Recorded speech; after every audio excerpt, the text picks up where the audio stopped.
You're listening to the AmWritingFantasy podcast. In today's publishing landscape, you can reach fans all over the world. Query letters are a thing of the past. You don't even need a literary agent. There is nothing standing in the way of making a living from writing. Join two best-selling authors who have self-published more than 20 books between them. Now, on to the show with your hosts, Autumn Burt and Jasper Schmidt. Hello, I am Jesper. And I'm Autumn. This is episode 82 of the AmWritingFantasy podcast. And when we wrote our upcoming guide on how to plot a novel, we also talked about character creation. And we mentioned before how important character creation really is. Haven't we talked about that before, Autumn? Oh, yes. We've hinted that characters are kind of important to writing, and especially to what readers love. So I don't think it's the first time listeners have heard us say that. No, indeed. Yeah, in the plotting book, we centered the process of creating characters around the Enneagram personality types. Yes. So we thought we would take you through the 9 different personality types in today's episode here. And I don't know if I'm going to be successful, but I'm going to try to do my best to make it a bit entertaining so it's not dry and boring. But we'll see how it goes. Yes, well, I think we'll do our best. I mean, these are really fun personality types, and even just trying to think of characters from movies. I'm so bad at actors' names and stuff, so I'm not going to do super well me too. here. But we can try to point out a few individuals, but that you'll see so quickly why this is fascinating, because not only do you get these 9 wonderful types of people, but they have levels within them, so it's easy to work on your character arc and all these things. So it's a fantastic method, and of course that's why we use it. Yeah, I think it works extremely well for how we laid it out in the plotting book. It makes the character arc so easy to deal with. All of a sudden you sort of have a bit of a template you can use, and of course you can modify it as much as you want, but it gives you a very good starting point. It does, and it's not even just heroes, but even your villain. You can see little quirks and why they're going to act certain ways, and you might not have even thought of. And I just think that is just fantastic, and you can move them up and down the scale as well. So it gives you some great resources for creating some really dynamic characters.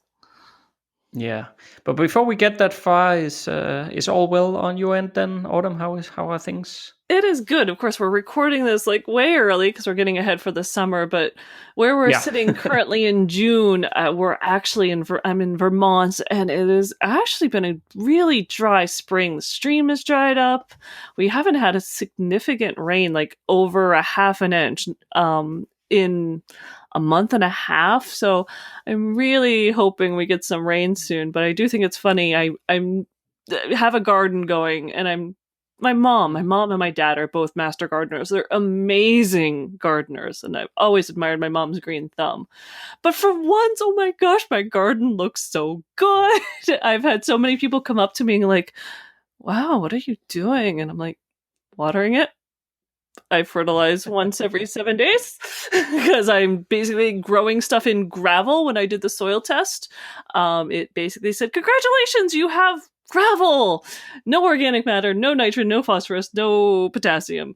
So, and despite this, I have my tomatoes are beautiful, my cucumbers are blooming, I have chard, I have lettuce, nice. We're eating salads every day, so it's amazing. So I feel very oddly proud of myself, and I wish I had a better answer when people say, how are you doing? Because, oh yes, my announcement, and we need a little chime. My debut novel, Born of Water, just hit 300 reviews on Amazon US. I saw your post on Facebook. That's absolutely awesome. Isn't that awesome? I am so proud 300 of this reviews, book. that's a lot. It is. And so at least when people ask me, how did you do that? I at least have an answer.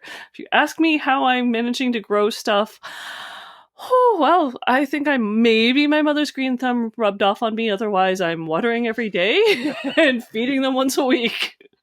Yeah. But I guess if it's that dry and warm, is it also this kind of times where you have to watch out for forest fires and stuff like that then? Or I think if it keeps up, it's going to go that way. There's been some fires north of us in Maine, and I'm really worried, like Quebec and Ontario, I'm only a few hours from the Canadian border. I'm really worried about some bad fires on the East Coast, much less the fires that are going to break out on the West Coast this year if we don't get some rain soon. The Arctic areas of Canada and stuff have already hit record highs. I think Siberia over the weekend hit 104 degrees. Siberia! This is not supposed to be 104 degrees, so it's terrifying. No. So, yeah, that could happen. How are things? Hopefully you're not quite as warm as Siberia. How are things in Denmark? Well, at least forest fires is not something we have to worry about ever over here. That doesn't happen. No, but it's good. This past weekend, I was out refereeing for the first time since Corona lockdown. Wow. So that was awesome. That must have been awesome. Was it like a normal game? Was there something weird going on after the coronavirus?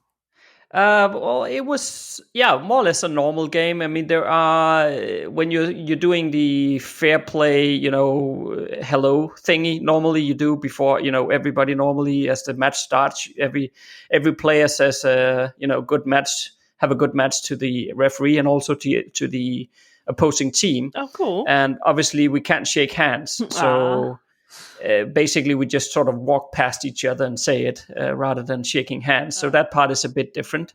And then on the pitch, on the side of the pitch, on both sides, there is these large drawn out boxes basically, where the players have to stay within those boxes, which is to make sure that they don't get mingled with the crowd watching and spectators and stuff like that. So there's a few things that are slightly different, but in terms of the actual play, it's exactly the same as before. So that was good. It was a match just in the league that sits just below the semi-professional level. Wow. So it was quite good because one of the teams have played at that level for a bit more than a year, whereas the other team just advanced. So this was their first match in this new league, for them, and it really showed.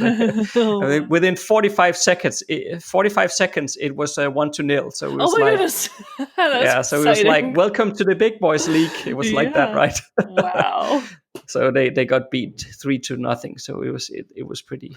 That was a big difference. That is a big difference, but yeah, especially not getting any points in. But, it wasn't something outrageous. Sometimes in football in the U.S., it was like 46-7 or something. It's okay, but that never happens in soccer. Yeah. No, it's a little bit different. Yeah, and then we went to visit some friends in the evening afterwards, and we were back home in bed like 3 a.m. So thank God I don't drink alcohol, because we had to get up at 8 a.m. or I had to get up at 8 a.m. the day after to take my youngest son to a soccer tournament. So I got like 5 hours of sleep. And if I was drinking alcohol, I would never have gotten up there. But thank God I don't do that. So I did take a nap yesterday afternoon. I think that sounds like a well-deserved nap. Yeah. A week on the internet with the AmWritingFantasy podcast. So I saw a very cool post in the AmWritingFantasy Facebook group from Melanie. Oh, yeah? Because she discovered that Excel actually have a writing submission tracker template built in. I did see that. And of course, I use numbers over Excel, so I wasn't quite as excited, but that is pretty cool. Yeah, I think it's cool in the sense that, I mean, of course, it can help you keep track of stories and submissions and publications and stuff like that. But I just thought it was cool because I never knew that. I know. So I just felt like that was very helpful to just point that out. I mean, it could be something you just discover, I found this. But the fact that she actually took it and posted it in the Facebook group to help everybody else, I thought that was very cool. So thank you for sharing, Melanie. Yes, I did think, like I said, I saw that and I'm like, yeah, that is definitely such a cool feature that it's built right in. And now that people know, all the members of the group and everyone were telling today, that is fantastic. Because it's funny, I have been in the AmWritingFantasy Facebook group because it's been, oh my gosh, so many people the last few days have been coming in. So I think we've all been pitching in to welcome folks. But I was looking at Mike's post recently because it's at 42 comments just now.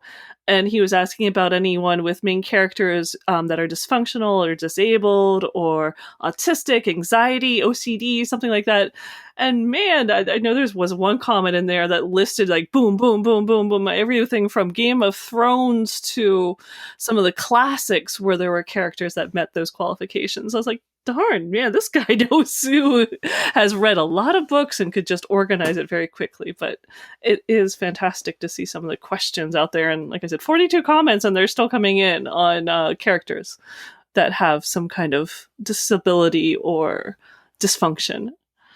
Yeah, it's probably more widespread than we think, really. It really was. When he, like I said, the one, I would have to go back and find who came up with the one answer that was just listing off all of these different books.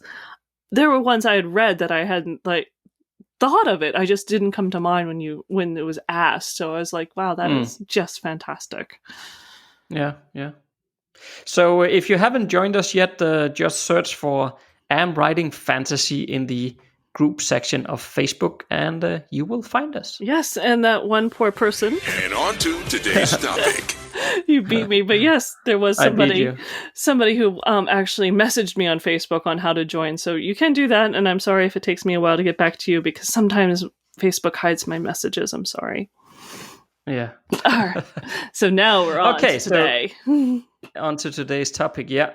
So my wife is she's certified in the Enneagram personality type. So I've heard a lot about Enneagram types before we even started writing our guide on plotting. So it sort of made a lot of sense to find ways in which to use the Enneagram to develop fictional characters, because I like the entire setup with these personality types because it just helps a lot. So that was sort of our starting point. Yes. And it's a good one. I mean, it's funny because I had heard about the Enneagrams because I've taken some psychology classes, and Adam has taken quite a few psychology classes. And we'd both gone through them. We'd both taken the tests before. So it was kind of interesting to be like, oh yeah, I hadn't thought of this for characters, but this is so fantastic for characters. It is, absolutely. I think it is. And but maybe before we sort of go any further, we should just probably be a bit helpful and clarify what this whole Enneagram deal is all about. That's true. Yes, if you've never heard of them before, you're like, this is a big word and I can't even smell it to figure out how to Google it. And that's just kind of mean of us, isn't it? Yeah. So it's basically like a personality categorization system. So you have 9 different personality types, and each one of these personality types view the world different and has a different underlying motivation that drives their life and their feelings. So yeah, that's basically what it is in a nutshell, if we boil it down. Yeah, I think that's a great explanation for an introduction to it. And just like if someone is more familiar with the Myers-Briggs personality type, that's a very common one in the United States. It's like that, but a lot more nuanced and structured, I think. I think it works very well. I get lost in Myers-Briggs, where this one is just kind of, you can read through it, grasp it, and go like, oh, I got it. I like this one. Yeah. And I guess I could foresee somebody thinking at this point, but you said that there is 9 personality types. Is that not like super limited to believe that there are only 9 personality types in the world? But then I would say, no, my friend. It is not like that. Because there are many different ways in which the personality types express themselves. Yes. So while the system has 9 personality types, it's in fact just a bit more complicated than that. Yes, but there's another level below the 9 as well. Yeah, and there's a lot of there's a lot of other things. But actually, when it comes to fiction writing, we don't need all those other things. Very true. So there's things like triads and personality wings and all this kind of things that makes every one of those 9 personality types different. Mm-hmm. So it's not like there is only 9. You have triads and wings and whatnot that makes you different. But the good news is that we don't need all that stuff for fiction writing. So we are basically focusing on the 9 types themselves. And I'm thinking what we're going to do is we're just going to go through all 9 and explain what they are. And I'll try to see if I can make it a bit entertaining. And then afterwards, we can just talk a bit about how to use those, how to use them as character arcs as well. Oh, excellent. Yeah. So I should probably also say that this is intended as a bit of fun here. So I don't want it to come across as if, I'm passing judgment on any personality types at all. No, there's definitely. There's no right or wrong answers here. There's nothing except for maybe being on one of the lower tiers of any of these is a kind of a sad place to be. But otherwise, there's nothing. None of them are right. None of them are wrong. None of them are better to be other than another one. I think it's if you recognize, what do they say? If you recognize yourself, that's fine. It's just a way of understanding yourself. It is not passing judgment. This is just, especially now, we're talking about characters for your book. So this is just about creating some really cool characters. Yeah, indeed.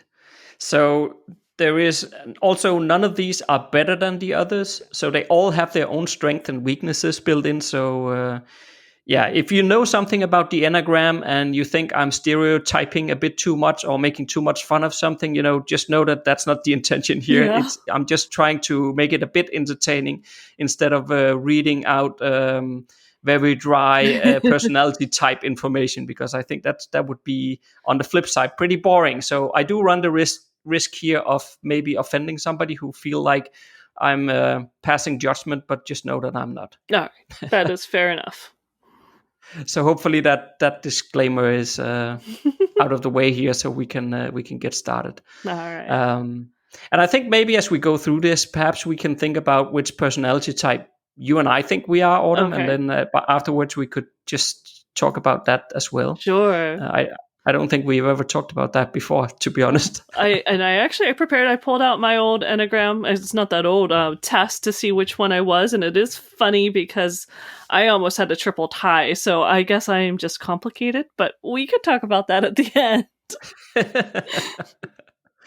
Okay. So what I propose to do is that I'll go through all 9, and then maybe once I'm done with each one, I'll just stop there, just in case you have something to add or something that I missed or whatever. All right. And then we'll do all 9. And then afterward, we can talk a bit about how to use these and which personality type we think we are ourselves. Sure. Sounds good. Okay. So type number 1 is called the reformer. So this is the type of person who find it extremely important that things are done right. So they want to basically make the world a better place, and they do so by using principles. And when they are at their best, the reformer is actually a very amazing and passionate person who excels at what they put their mind to.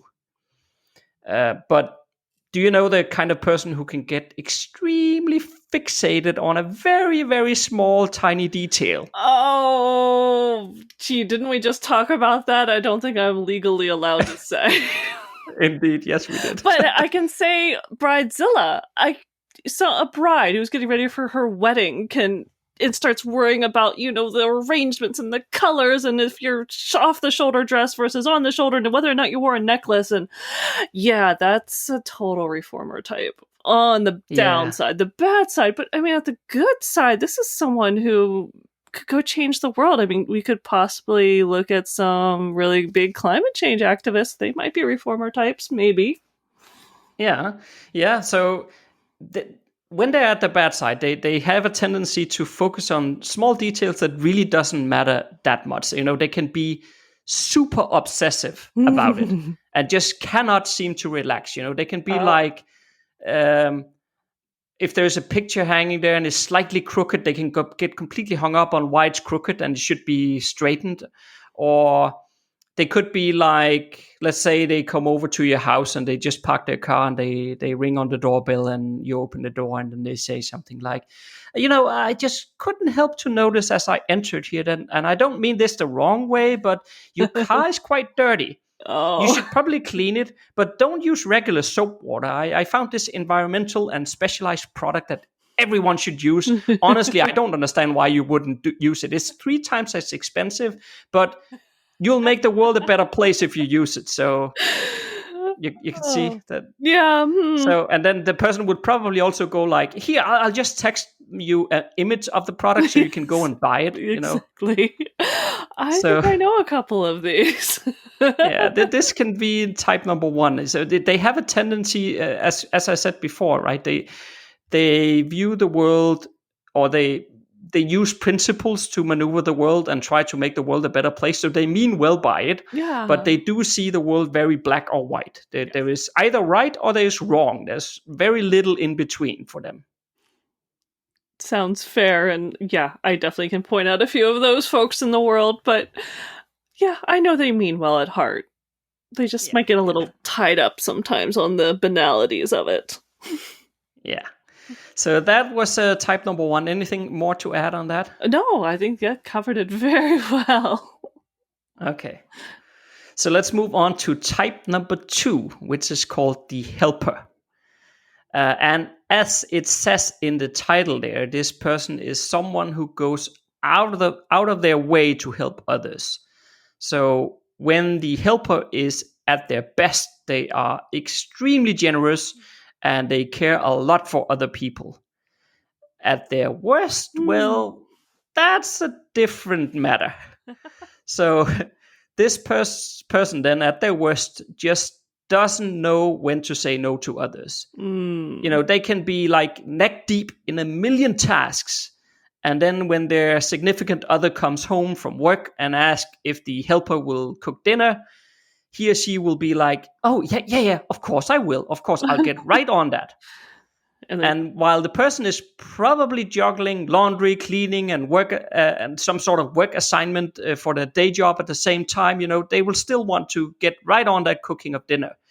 And in the end, of course, because the helper takes on so many things, they will let somebody down in the end. And that's where the unhealthy type number 2 will quickly resort to melodrama. So they will be like, oh my God, I have suffered and tortured myself for you and you're not even grateful. And maybe you'll say, well, sorry, but you were the one who said that you were going to turn that work assignment in today. Yeah. And then they might be like, are you mad at me? I get the sense that you're really mad at me. No, I'm not mad. You can just complete your assignment tomorrow. It's because I did something wrong, isn't it? What is wrong with me? Please tell me. So that's probably the unhealthy type 2. Yes, that's a fun one. Oh my goodness. Okay, I'm gonna have to try to be serious a little bit, because on the good scale, type 2's helpers, I admire them so much because they're warm and generous. I think the woman whose property I'm currently living in is definitely maybe a type 2. She has the biggest heart and just never suspicious, just always just the biggest, brightest smile, and so compassionate. And I must be a little bit more jaded than that. I don't think I'm a helper, hint, hint, if anyone asks. But I admire that. But the other side, the melodramatic side, I get that. I don't get that at either. That other one, it's like, well, if you couldn't take it on, just say no. Don't sit there and complain that, well, I didn't want to let you down. Well, you didn't get it done anyway, so I'm still let down. Yeah. It's a number 2 doesn't see it like that. It's just too difficult to say no. It is, and I do understand that idea of, wanting to be the one who's there for people. And I think every child and every parent has that little bit of a helper somewhere in there where you don't want to let that other person down. So it's a really good type. And like I said, I admire them so much because without them, the world would be not quite as happy and bright and kind a place. Yeah, that's absolutely true. Yeah, okay. So I think we're ready to move on to number 3. Oh, yes. And type number 3 is called the achiever. So at their best, 3s are genuine and confident personalities. So they want to feel valuable, hence the name, the achiever. Yes. And if you've played a board game with a number 3, you will know that they are not only competitive, but they are so to an annoyingly high degree. They could be screaming things like, I'm like the best chess player that ever lived. You are the loser. I can't believe how great I am at this game. So that would be a number 3. I don't think I want to play a board game with an achiever. No. No, and also 3s cannot stand to be wrong. And they will go out of their way to explain how what they did was absolutely perfect and it was flawless. And this also goes as far as if they're unhealthy on the scale of 3s, then it goes as far as to invent stuff about themselves and their own accomplishment as well. So they could be saying things like, well, it's actually so that when I was 15, I played in an official tournament against the best chess player in the world, and yes, I beat his ass. But you can't find anything about it, right? Because it's not online. No, of course not. It was a secret match that we only did. Yeah. Please don't Google it. Don't Google it. Put away your phone. And in the flight home, I also came up with the business idea for TikTok. So I actually invented that. Oh, wow. So that'll be your unhealthy achiever. You gotta watch what they say because you might not believe them, but their belief of it can make you almost believe it. So that's a tough one. Yeah, and it's they will just do anything to avoid admitting that they were wrong. So I think I do know someone like that. Yeah, a long time ago, a coworker. Now I understand them better. Yeah. Well, I know. I actually had a previous coworker like that as well. It was amazing what kind of stories that he could come up with. Jesus. It was like you should almost believe he was an astronaut or something as well. That would be... I do remember a joke once where I was on a cruise and we're like, we could be anything we want to be. They don't know who we are. But I don't think we went really forward with it. But that would have been fun. That would have been a total achiever thing to do, to start just making up who you are when you're in a new place. But this is somebody who does it every day. So I think a healthy achiever could be interesting as long as I tone it down. I don't know if I can take yelling and having their greatness shoved in my face. No. Okay, so number 4. Number 4. The number 4 is called the Individualist. So when the Individualist is at their best, they are very creative, emotionally honest, and focused on the beauty of the world. Yeah. However, those who are not at their best can really, really struggle with any dissatisfaction in their life. So they always want to have something that they can't have. So if you have a boyfriend or girlfriend, a husband or a wife who's a type 4, they can be looking for like the perfect soulmate that probably doesn't exist at all. So they constantly desire everything that others have as well. So like a better house, a better car, a better job. Anything can just make these people envious. And because they feel like they are never complete or whole as a person, it just makes them constantly search for that missing piece of themselves. And maybe also just to pull it down on an even like smaller scale. So it could be like, so let's say the unhealthy number 4, you're having a burger with this person. So you're sitting both down and then number 4 will say, I just wish my burger tasted as good as yours. Oh no. And you might say, it's the same burger. We are having the exact same burger. I know, but I feel like yours are still better than mine. I just wish that mine was as good as yours.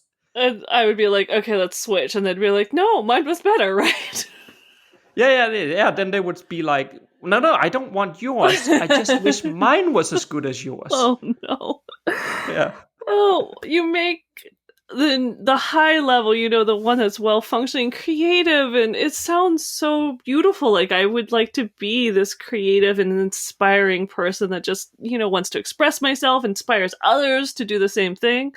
But the downside, I guess, if you're having a bad year, bad life, is just I would be sick of myself so fast. So I couldn't do it. I am obviously not this one either, because I am hopelessly usually content with my situation, at least finding the best side of where I'm at. So I just couldn't imagine imagining that someone else's drink is better, or that person who's always clicking the remote because they think there's something better on TV. I have physically taken the remote away from an ex-boyfriend, actually. So yeah, I think I dated one of these. It didn't last. No. Oh. Okay. All right, type 5. So are you ready for one more? Yeah, let's go for 5. Number 5, the Investigator. All right.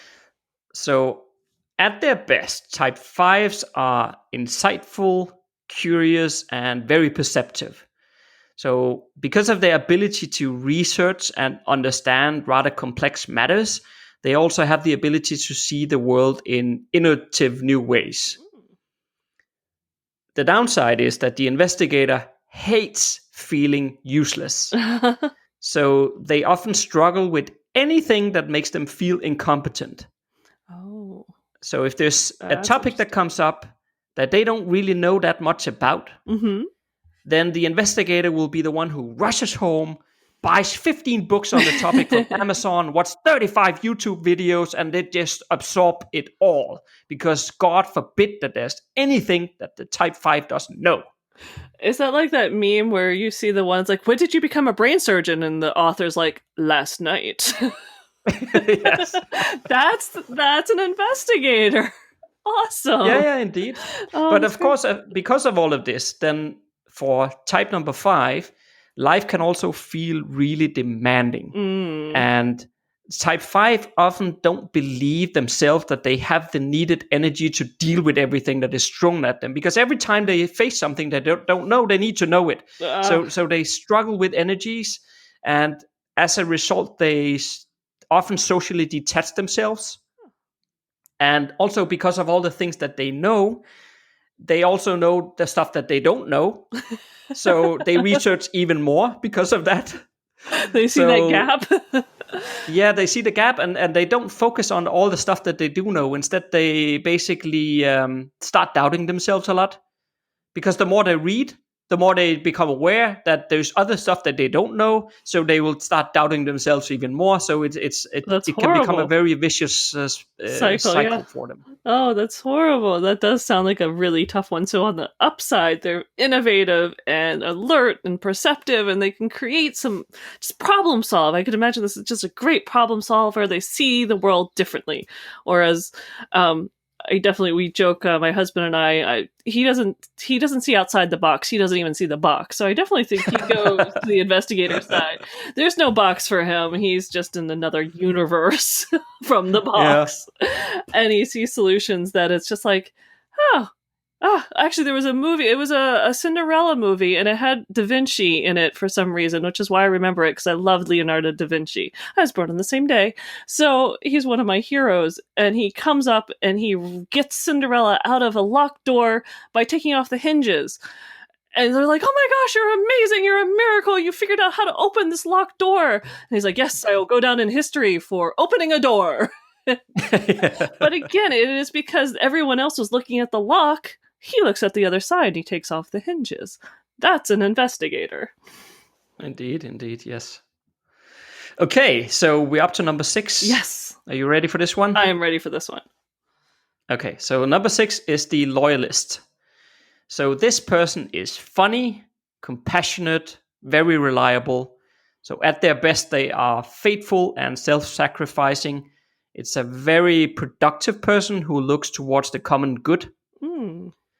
Yeah, so that's good. That's and now good. you get ready for the bad side. I know. I was gonna say, just stop there. I want this person as my sidekick. If I'm the hero, I want this person as my sidekick. Just slate that in. Make sure they're a high functioning loyalist. I was just about to say, then you don't want the downside, because this is going to turn pretty bad now. All right, what is it? Yeah, because type 6 has a very deep need to feel secure. Oh. And that can evolve into crazy anxiety for them. Oh no. You know, they'll be like, what if that dark cloud overhead there will suddenly throw a lightning bolt at me? Oh, you know, no. the entire world is most definitely against me. So nobody can be trusted. Oh. And while they can act pretty decisively in a crisis situation, right afterward, they will fall completely apart. Oh, no. Yeah, and they will always look for the worst case scenario. So if you're going to go camping with this person, the type number 6 will probably create like a whole list of all the things that can go wrong and all the things you need to do to avoid them. I was just going to say, I don't want to ever go camping with this person. And then you said camping. No. Oh my goodness, no. I'm thinking, though, Sam from The Lord of the Rings sounds totally like a loyalist, even to the point, I mean, being a hobbit, yes, he wants, he wants the comfort as well. I mean, he goes up and down the scale. And so looking at that character, you can kind of see how the scale system works, where if you are tired, having a really bad day, you're going to fall down the scale and you're just going to sit there and talk about the rocks are going to fall down and you're going to be eaten by the giant spiders and Gandalf hates you today. And if you're having a good day, you're the one who's going to rescue Frodo, which is awesome. So that's a really kind of a good example. Yeah, I think Sam is actually an excellent example, because there's also several times throughout The Lord of the Rings where he will start being concerned about, Mr. Frodo, I'm not sure this is a good idea. And he does that several times. He becomes very insecure. Yeah. Oh, yeah. So, yeah, I still will take a loyalist at a high-functioning level, preferably, but I will be there to support them on the bad days. That would be a good sidekick. Okay. All right, so type number 7 is the enthusiast. All right. So, as implied by the name, this person loves to share what he or she is excited about. So, it's a very people-oriented person who usually has a ton of friends. Oh, okay. So they are very fun to be around when they are at their best, of course. Of course. Yeah. Everyone likes a high-functioning person. Yeah, I mean, there's good and bad in all of these. Exactly. When they are not at their best, they are basically constantly looking to fill an emptiness that they feel inside. Feel inside of themselves. That sounds so sad. So, yeah, perhaps someday they'll feel content if they can just experience one more thing. You know, who says that you can't head off to climb Mount Everest next week? Yeah, we should certainly do that. And then perhaps on the way home, we could run the New York Marathon. Yes, that's also a good idea. That would actually be great. And then I just need a pair of new running shoes. And I'm going to visit the new shopping mall right now and find a new pair. Bye-bye. See you. Oh no. That's number 7. So that I was going to say, I think there's definitely on the lots of friends and so the enthusiasm and all of those things. That's probably my mom and I are at about opposite types. She's such an extrovert. So this is an extroverted, go out, conquer the world, going to go do all this stuff. It sounds great, but boy, that's a tough one for me. If you're a quiet introvert, you probably don't want to hang out with an enthusiast. You're going to get stressed out. You're going to get stressed out or you're going to strangle them.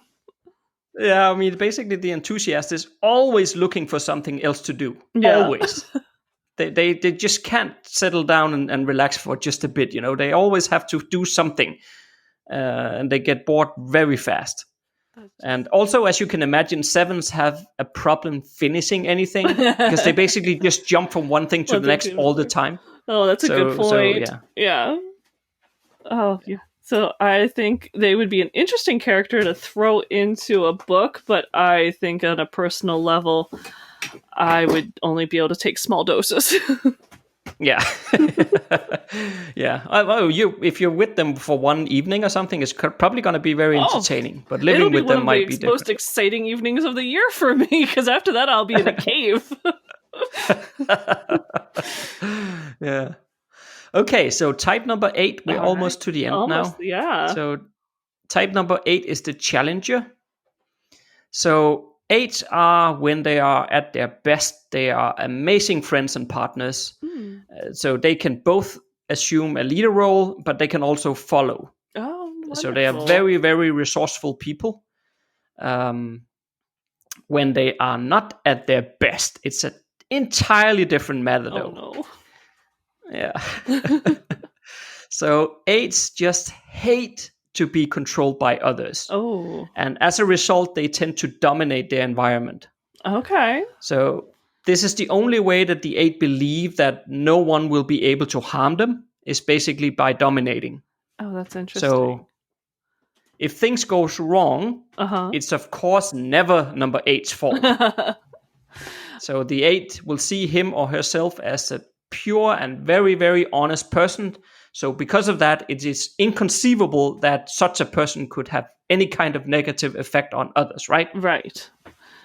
Well, So if they have to admit that they were wrong or did something wrong, it takes away from their feeling of control, and they don't like that, so they don't do it.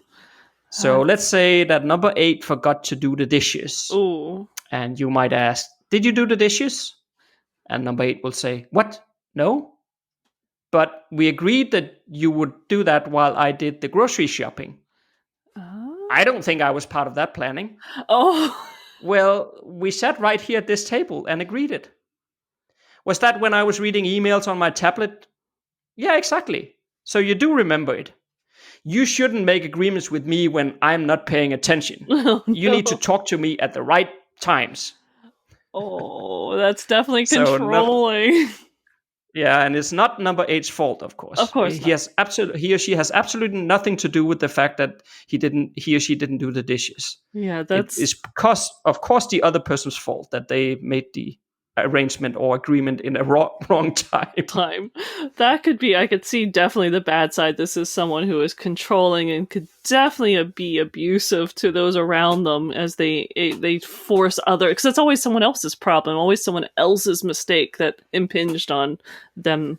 So that's a problem. But I love the idea of a strong, especially like as a leader. Like this is like the perfect mentor figure, someone who can be a leader, but can also say, it is your time to fly. I'm going to let you go first and I will follow you and support you in this. I mean, that's just beautiful. This is who you want as a mentor. This is that person you want on the team with you.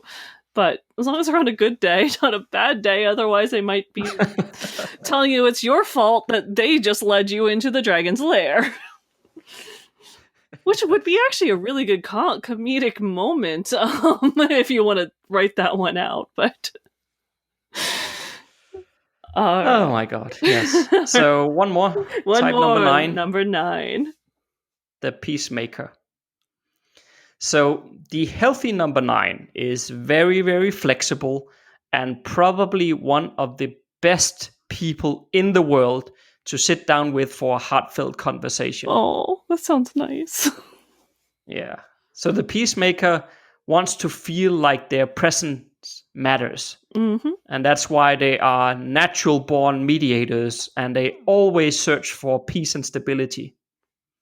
That sounds nice. So, I like that. Yeah. So good so far. So far, so good. How can we screw this up? Well, all of this then feeds into their basic fear, which is conflict. So they worry a lot about losing relationships. Okay. And they will go out of their way to avoid any kind of conflict. Oh, that doesn't sound good. No, and this also goes as far as to basically neglecting their own feelings and priorities in order to avoid that conflict that they fear so much. So they can, because of all of this, they can be quite prone to anxiety and they will not finish anything they start. So if you've ever sort of experienced a person who talks about doing the laundry forever but never do it, well, now you know why. So sometimes it's the simple act of making a decision that can feel completely overwhelming when the number 9 is at their worst. So it's hell when you simultaneously are trying to please yourself and others at the same time. So what if you're at the library and you want to take a book out, but then you start wondering, but what if somebody else also wants to read this book? Oh no. Then I can't take it. But I really want to read this. I should take it. No, but I can't. So it's just decision making is horrible and tormenting to This is number 9 when they're at the worst. What do you want for dinner? But what do you want? We'll have whatever you want, but I want to know what you want. Just she would never get anywhere. That's horrible. Oh. Yeah. I might know 1 or 2 of these in my life, I have to admit. I think they're on the mild side. Probably, if we think enough about it, we probably know most of these in somebody that we know. Absolutely, at least parts of them.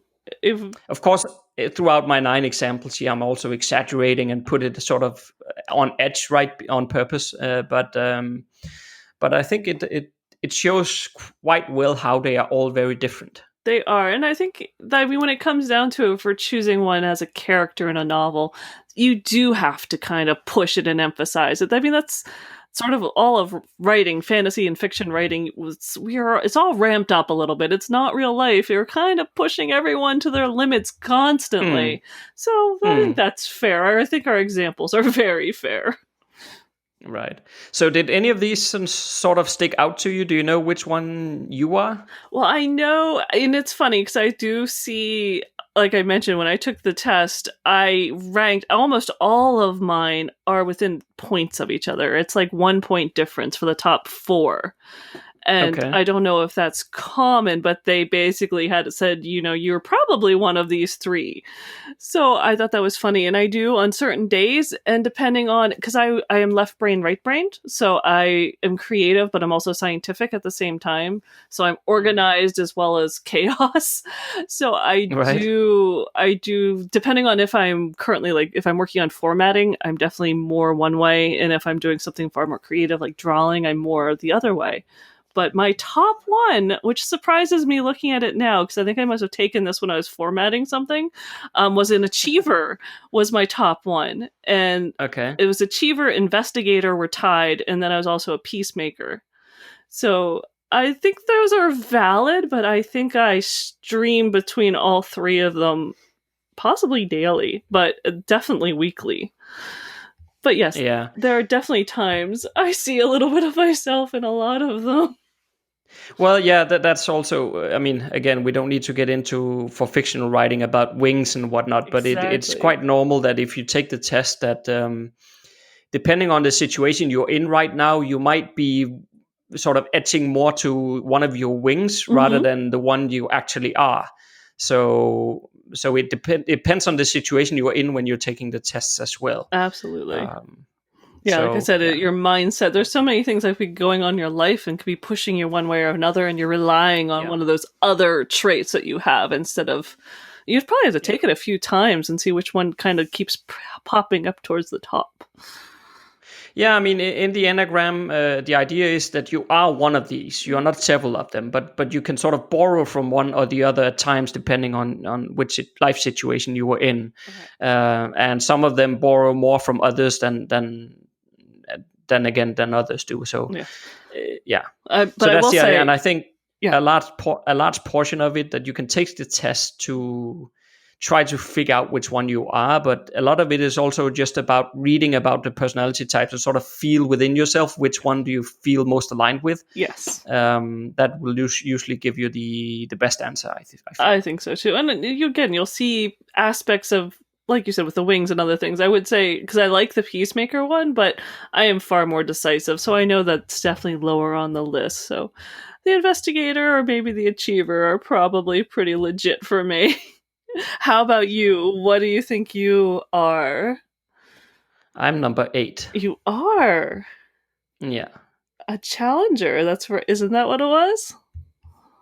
Yes, that's correct. Wow. I see. I wouldn't have guessed that. That's interesting. Now I must think about this for a while. So that's very cool. Yeah. So I think this whole Enneagram stuff is very, very interesting. So we'll put a link in the show notes to the Enneagram as a whole, so you can go to the website and read more about it if you're interested. Even outside of fiction writing, I do find it very, very interesting. It's so fascinating to wonder why people tick. I think all good writers, all people who get into character development end up being psychologists to some little degree. We kind of like this stuff. And yes, and plus in the show notes too, we will put in a link to the plotting book, which we currently have on pre-order, where we go over how to use these Enneagrams to create characters, like we've been talking about today. Correct. Yeah. And in the plotting book as well, we have actually listed out all the steps between the very healthy one and the very unhealthy one. That's right. And basically that's how you can use to develop the character arc. So you can sort of slide the character in and say, okay, they are at this level. And then by the end of this book or the final book in the trilogy or whatever it may be, I want them at that level. And then of course you can slide them up or down depending on what you want and what where the story takes them. But by using those steps that we have listed in the plotting book, it becomes very, very easy for you to understand how to slide them up and down. Where will they end at the end of their arc from a personality point of view? And yeah, you'll have to read it in the plotting book itself. But I can promise you some of the worst cases for some of these ends really, really, really bad. Very bad. You can definitely put some characters into some very dark places, which is great for an insane villain. Yes. Yeah, but also you can also start the character out on a very low level. That's and then move them upwards so that by the end of the series they've become a much, much better version of themselves. Very so true. That's also cool. Very cool. Yeah. So we'll add a link to that as well, as Autumn said, in the show notes. It is on pre-order when you're listening to this. Mm-hmm. But once we reach the 3rd of August, and that's 2020, if you're listening to this later, but the 3rd of August 2020, the price of that book will go up. In fact, it will double. So if you're interested, I recommend that you go and purchase the pre-order right now, as long as you can get it for half price. So yeah, there is a link in the show notes there. Sounds good. Okay, so we hope you enjoyed today's episode. Next Monday, and if all goes well there, I will have a very interesting interview lined up for you. If you like what you just heard, there's a few things you can do to support the AmWritingFantasy podcast. Please tell a fellow author about the show and visit us at Apple Podcast and leave a rating and review. You can also join Autumn and Jasper on patreon.com/AmWritingFantasy. For as little as $1 a month, you'll get awesome rewards and keep the AmWritingFantasy podcast going. Stay safe out there and see you next Monday.